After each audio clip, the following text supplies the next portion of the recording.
किसी गांव में एक साधु रहा करता था। वह जब भी नाचता था तभी बारिश होती थी। इसलिए गांव के लोगों को जब भी बारिश की ज़रूरत होती तब यह लोग उस साधु के पास जाते और उनसे अनुरोध करते कि वह नाचे, और जब वह नाचने लगते तो बारिश जरूर होती थी। कुछ दिनों बाद 4 लड़के शहर से गांव में घूमने आए। जब उन्हें यह बात पता चली कि किसी साधु के नाचने से बारिश होती है तो उन्हें यकीन नहीं हुआ।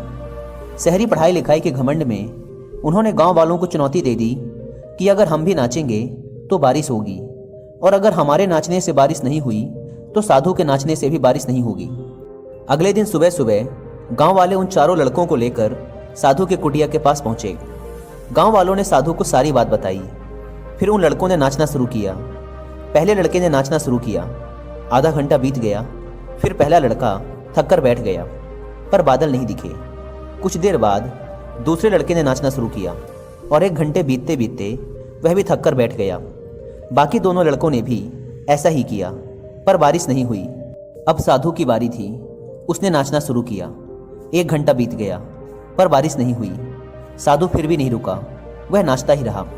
नाचते नाचते 2 घंटे बीत गए, पर बारिश नहीं हुई। 4 घंटे बीत गए, पर बारिश नहीं हुई। लेकिन साधु तो रुकने का नाम ही नहीं ले रहा था।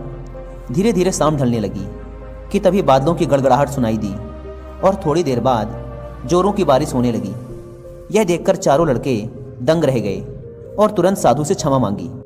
फिर 4 लड़कों ने साधु से पूछा, बाबा, भला ऐसा क्यों कि हमारे नाचने से बारिश नहीं हुई और आपके नाचने से बारिश हो गई?